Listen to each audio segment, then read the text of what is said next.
The second generation Leaf was launched by Nissan in 2017 under the model code ZE1. Building on the success and ethos of the first generation, this would be no revolution. With a familiar family hatchback package, the Leaf would continue Nissan's push into the EV market using conventionally shaped cars to help normalise electrification in their customers' minds. In terms of Nissan's internal combustion range, the Leaf is equivalent in size to the roughly concurrent C13 Pulsar. At 4.4 by 1.7 metres next to the Pulsar's 4.3 by 1.7 metres, this plants it in the same field as the Ford Focus and Volkswagen Golf. The powertrain connects the E57 AC synchronous electric motor to either a 40 or 62 kWh battery pack. Two states of tune were offered, a 110 kW or 148 horsepower entry-level model and a more powerful 160 kW or 215 horsepower model. Both models transmitted their power via a one-speed direct drive to the front wheels. Range figures vary, so for clarity and general comparability, I'll be using the EPA figures as correct at the time of writing. With that said, the smaller 40 kWh battery manages 151 miles, equating to 3.7 kWh per mile, while the 62 kWh battery pack will run for 226 certified miles, giving an overall efficiency of 3.6 kpm. Performance is perhaps modest compared to some of the more dominant headline figures in the electric car sector, but are equivalent to the Leaf's turbo diesel competitors. The 40 kWh model turning in an 8.3 second 0 to 60 miles per hour dash, and the 62 kWh pulling the same effort in 6.7 seconds. Top speeds are limited to 89.5 and 98.5 miles per hour respectively. Both versions of the Leaf are front-wheel drive.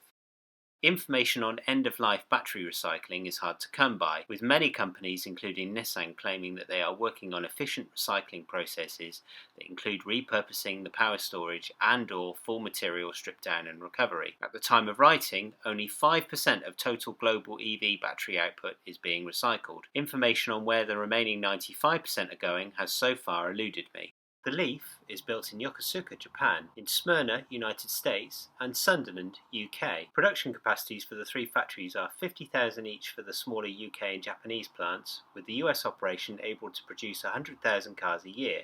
Although only briefly being classed as the best-selling EV of all time, the Leaf has sold over 500,000 global units. For the UK market, the Leaf features three levels of trim, starting at base level Ascenta, mid-level N connector, and topped by Tecna, with the larger battery variant only available in mid and top level trims. Base level Ascenta features seat coverings made from 100% sugarcane, claimed to be virtually carbon neutral. Driving aids start at the base level with lane departure and intelligent braking response systems, the latter employing a windscreen mounted camera to give early warning of an impending collision and full autonomous braking should the driver not respond to the system's warning. Mid-level trim adds a 360-degree parking camera and front and rear parking sensors.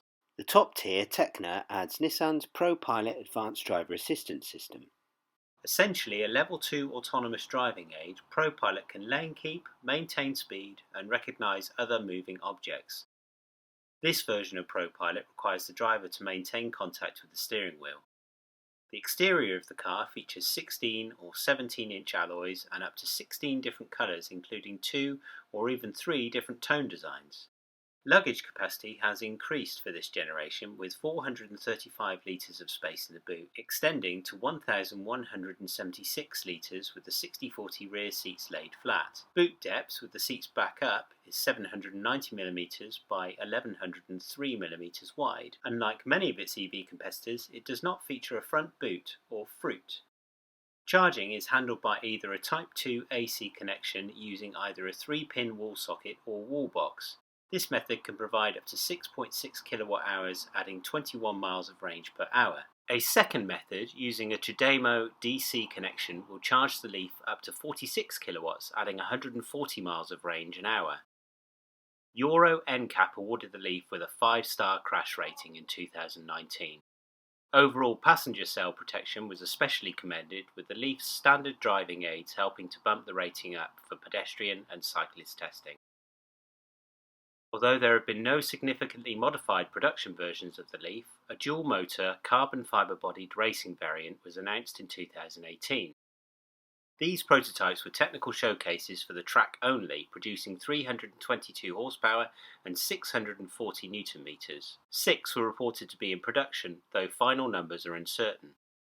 A second variant, named the Relief, was developed by a small UK-based team for disaster response. Featuring a 7cm ride height lift, skid plates, BF Goodrich off-road tyres and a wider track, the Relief could be used as a mobile generator and command post. Although it's unlikely the concept will find its way into any real-world rescue efforts, it does represent an interesting use for the battery storage technologies that make EVs what they are. The Leaf's replacement is thought to be due in 2024 or 2025, with funding already secured for the UK factory.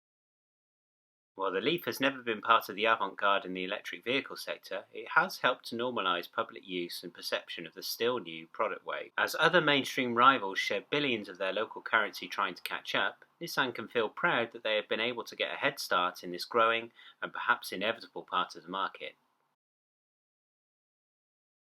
Thank you for watching.